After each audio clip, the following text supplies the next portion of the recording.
Hello and welcome to Endeavor Prep channel, your one-stop learning solution for UPSC and state PCS examinations. दोस्तों, जैसा कि आप देख सकते हैं that centre announces fresh oil reserves oil discovery in Krishna Godavari basin.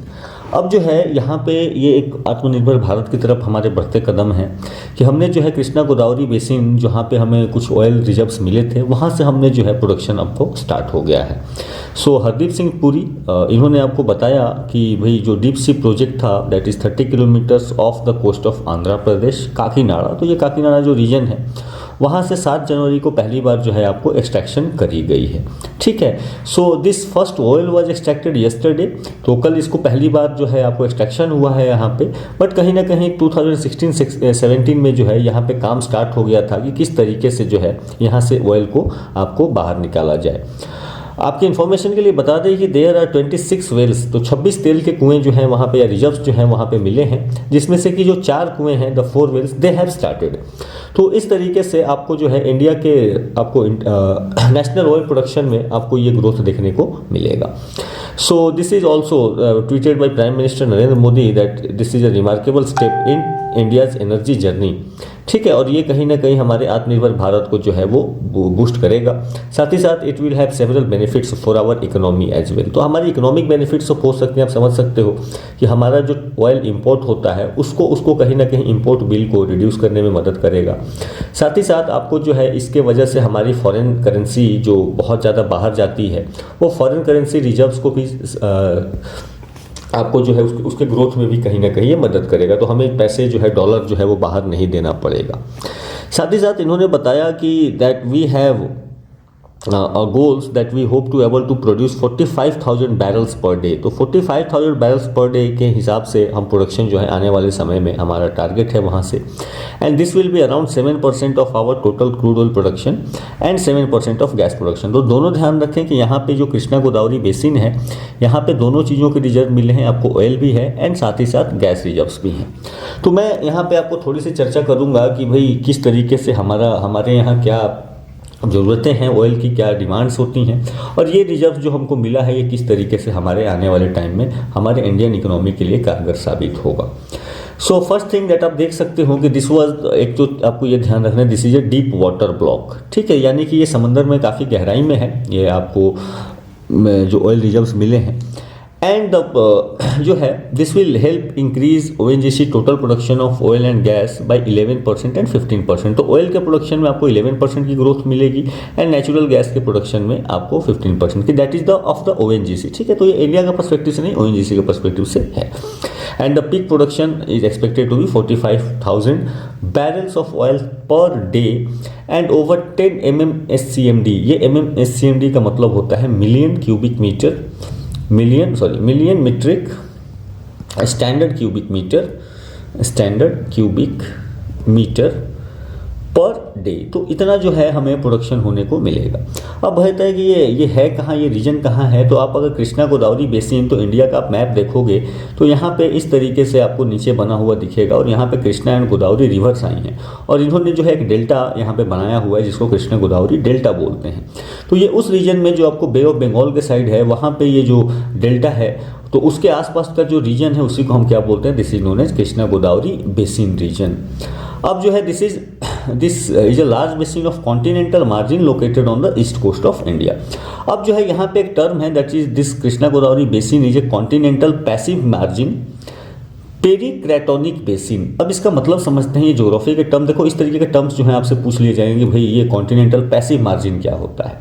ठीक है, तो कॉन्टिनेंटल पैसिव मार्जिन में आपको थोड़ा सा प्लेट्स के कॉन्सेप्ट को समझना होगा कि जब हमारे प्लेट्स होते हैं तो हमने पढ़ा होगा 3 टाइप के प्लेट्स होते हैं। एक होता है आपको ओशियनिक प्लेट्स होते हैं, एक कॉन्टिनेंटल प्लेट्स होते हैं और तीसरा जो है that is oceanic and continental plates जिसमें कि दोनों हिस्से होते हैं।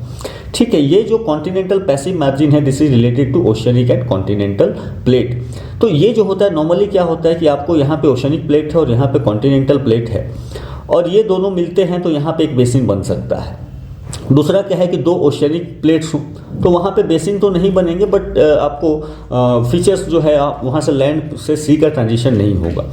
बट जनरली यहाँ पे क्या होगा कि बेसिन है यानी कि लैंड से सी का ट्रांजिशन तो होगा लेकिन वो जो प्लेट होगा वो सिंगल प्लेट होगा। सिंगल प्लेट कहने का मतलब एक ही प्लेट का एक हिस्सा जो है वो आपको थोड़ा सा कॉन्टिनेंटल प्लेट है और दूसरा जो हिस्सा है वो क्या है, ओशनिक प्लेट है। तो जैसा कि आपने, अगर आपको आइडिया होगा कि अगर ओशनिक प्लेट की बात करें तो कंप्लीटली ओशनिक प्लेट एक ही है, that is the Pacific oceanic plate. बाकी जो प्लेट्स हैं वो आपको कॉन्टिनेंटल एंड ओशनिक दोनों ओरिजिन के मिलते हैं, ठीक है। तो कॉन्टिनेंटल पैसिव मार्जिन आप याद रखें, इसका मतलब होता है where the transition from land to sea is not associated with the plate boundary, यानी कि यहाँ पे कोई बाउंड्री नहीं है, यहाँ पे कोई भी आपको सबडक्शन जोन नहीं बन रहा है, ठीक है।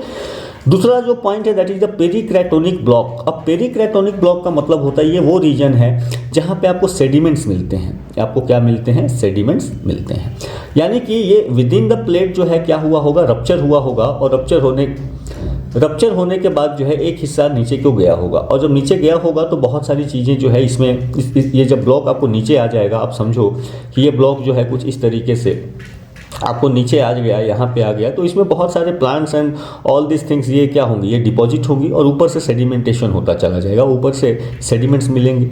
तो यहाँ पे जो फ्लूवियल या लैकस्ट्रीन सेडिमेंट्स, यानी कि जो आपको रिवर्स के सेडिमेंट या लेक्स के सेडिमेंट जो हैं ये यहाँ पे रहेंगे, ये प्लांट्स वगैरह इस पर दबते रहेंगे और प्रेशर से धीरे धीरे क्या होता है, यही आपको ट्रांसफॉर्म होते हैं in the form of oil and gas, ठीक है। तो continental passive margin and pericratonic basin ये आप ध्यान में रखें।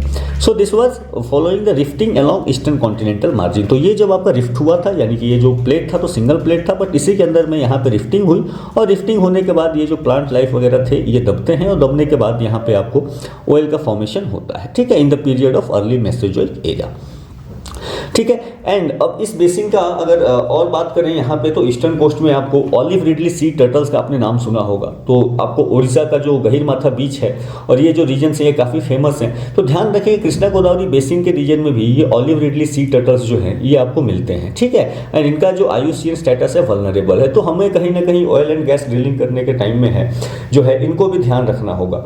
तो ऑलिव रिडली सी टर्टल्स ये जो है आपको पता होगा कि ये लैंड आपको कोस्टल रीजन्स में या बीचेज पे आकर के क्या करती हैं, ये अपने अंडे ले करती हैं, दे ले देयर एग्स, और इसके लिए जो है सरकार स्पेशल प्रोविजंस बना के रखती है, खास करके उन रीजन्स में जहाँ पे कि उड़ीसा के कोस्ट के अराउंड अगर आप देखेंगे तो वहाँ पे स्पेशल प्रोविजंस रहता है कि जहाँ पे भाई वहाँ पे डिस्टर्ब ना किया जाए इन ऑलिव रिडली सी टर्टल्स को।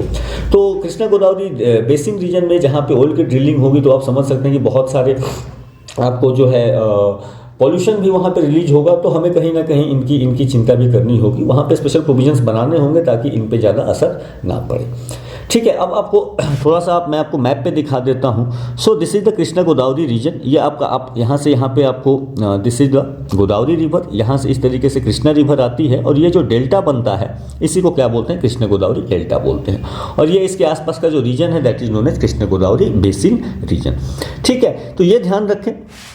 इसके बाद जो है जो काकीनाडा को आप देख सकते हैं, तो this is just lying at the tip, जो नॉर्थन पोर्शन है यहीं पे जो है आपको काकीनाडा इज लोकेटेड, और ये जो रीजन है ये this is known as Krishna Godavari basin region in the bay of Bengal, ठीक है। अब अगर बात करते हैं कि भाई ये कैसे मदद करेगा हमें, तो आप देखो कि इंडिया के जो ऑयल रिजर्व्स हैं, इंडिया के टोटल ऑयल रिजर्व्स अगर अभी तक एस्टिमेटेड है तो अराउंड जो है 500 मिलियन टन्स के पास जो है हमारा ऑयल रिजर्व है विद इन इंडिया, ठीक है। 5 मिलियन बैरल्स, ठीक है। 5 मिलियन बैरल्स वर्ल्ड में अगर बात करें तो वी आर 24th, जो रिजर्व की बात है तो हमारा 24th रैंक होता है।